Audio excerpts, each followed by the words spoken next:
To support some of the accusations of abuse against music mogul Sean Diddy Combs. We want to warn you that this video you're about to see is extremely graphic. What if the biggest warning about Diddy wasn't hidden in court files, but buried in rap lyrics? While the industry chased power, parties, and permission, one man stayed far away. Detroit, hoodie on, pen sharp, Marshall Mathers. Here's what most people missed. Eminem didn't turn on Diddy when it became safe. He never waited for lawsuits, leaked videos, or public outrage. He took shots when Diddy was untouchable, when Bad Boy ran hip-hop and silence was the price of success. This isn't just beef. It's distance. Outsider versus mogul. Bars versus power. So if you care about real hip-hop history and what the music was really saying, subscribe now. Because this story only gets deeper. That man is Marshall Mathers. While the rest of the industry was chasing invites to Diddy's world, Eminem stayed planted in Detroit, hood up, pen moving. And when you really pay attention, not to the headlines but to the bars, you realize something uncomfortable. Eminem has been calling this out for years. He didn't wait for it to be trendy. He didn't wait for lawsuits or documentaries. Eminem took shots when Diddy sat at the very top of hip-hop power when nobody else dared to say anything. This was never about clout or beef. It was about distance. About seeing through the shiny suits, the parties, the image, and wanting no part of it. So when people act surprised now, they miss the point. The signs were always there in the music. Eminem wasn't reacting to the moment. He was warning us long before the story ever caught up. The outsider versus the mogul. To really get this, you have to understand the moment in time. In the late 90s and early 2000s, P. Diddy wasn't just a hitmaker, he was the gatekeeper. Bad Boy Records was the kingdom. If you wanted a shot, you followed the rules. Shiny suits, big videos, smiling for the cameras, playing the part. And then there was Slim Shady. Eminem couldn't have been more different. No polish, no luxury.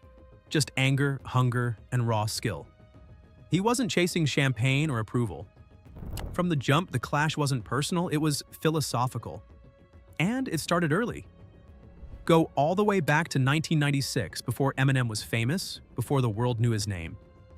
On a track called Fucking Crazy, he raps, "Original bad boy on the case, cover your face, came in the place blowed and sprayed, puffy with mace."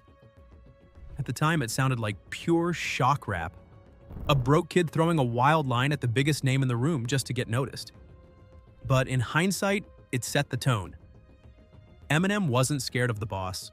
While everyone else was dreaming of a bad boy deal, Eminem was joking about macking the CEO. It was reckless, sure, but it also sent a message, I don't work for you. As the 2000s rolled on and Diddy polished his image into that untouchable mogul, Eminem kept poking. On Marshall Mathers, he snaps, "Get off me, go F.K. Puffy." On I'm Back, he throws a darker jab involving Jennifer Lopez. They weren't full diss tracks, but they were consistent. Quiet reminders that Eminem was watching from the outside, completely unimpressed by the shine. The kill shot heard round the world.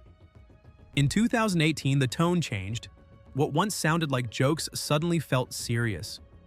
Eminem dropped Kill Shot, aimed at Machine Gun Kelly.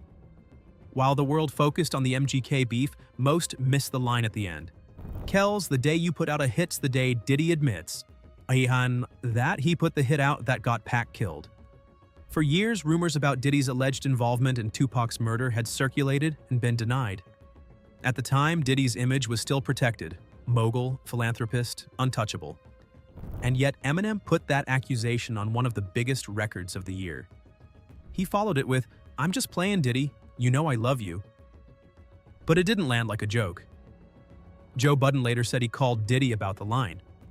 Diddy's response was short. "It's handled." But it wasn't. The song stayed up. The line stayed in. Eminem never walked it back. That wasn't humor, it was a test. And the result was clear. Eminem was too independent, too powerful, and too far outside Diddy's world to be touched. The Godzilla warning shot. By 2020, the picture around Diddy was starting to shift. Small stories were leaking out about contracts, control, and the way artists were treated behind the scenes. Nothing had fully exploded yet, but the cracks were there. That's when Eminem drops Godzilla. And tucked inside all that chaos is a line that sounds playful on the surface. Like Kid Ink, bitch, I got them racks with so much ease that they call me Diddy. 'Cause I make bands and I call getting cheese a cakewalk. If you know, you know. That bar points straight back to making the band. The infamous moment where Diddy made his artists walk from Manhattan to Brooklyn just to get him a slice of Junior's cheesecake. On TV, it played like entertainment. Behind it, though, was something else. Power, control, humiliation for the sake of proving a point. So when Eminem brings that up in 2020, it's not just a joke or a clever wordplay, it's a reminder. He's pulling back the curtain, mocking the throne, and calling out the way Diddy flexed power over the people under him, long before the rest of the world was ready to talk about it. The explosion. The death of Slim Shady. By 2024, everything cracks open. Lawsuits pile up. The Cassie footage shocks people who didn't want to believe it. The idea of Diddy being untouchable disappears overnight. So what does Eminem do? He doesn't stay quiet. He doesn't soften his words. He unloads. On the death of Slim Shady, Eminem drops the jokes. No safety net. On Fuel, he delivers one of his most aggressive verses, spelling rapper without the P, turning it into raper, then pausing to question the missing P, a clear play on P. Diddy. He references SAs, sexual assault, and once again brings up Tupac, Keef D, and the idea of hits being ordered. This doesn't feel like clever wordplay. It sounds like an accusation said openly on a major release. Then Antichrist goes further, referencing the Cassie Hotel video. It's uncomfortable by design. While others quietly distance themselves, Eminem does the opposite. He puts the spotlight on it. No fear, no backtracking, just bars. And that's the point. When everything collapsed, Eminem didn't flinch. Why Eminem was never in the world. So why Eminem? Why is he the one guy who can say all this and still be standing? Because he was never in that world to begin with. Eminem didn't move to Los Angeles. He didn't chase New York parties or industry backrooms. He stayed in Detroit, quiet, isolated, and focused. While others were building connections, Eminem was building verses. Diddy's power came from access, the parties, the favors. Who got in, who got pushed, who got protected. That system only works if you need it. Eminem never did. He didn't need invites or brand deals. He sold records because the music was undeniable, not because someone opened a door for him. That's the real difference. Eminem has always been anti-industry. Diddy was the industry. Diddy's world ran on image, excess, and control.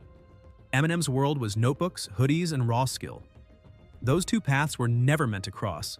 Now we're watching that cool table get exposed for what it really was. And the quiet kid sitting alone, writing in the corner? He saw it coming the whole time. Eminem didn't distance himself from Diddy because he predicted the fallout. He did it because he recognized the man behind the image. And as the bad boy myth collapses, the real Slim Shady is still standing.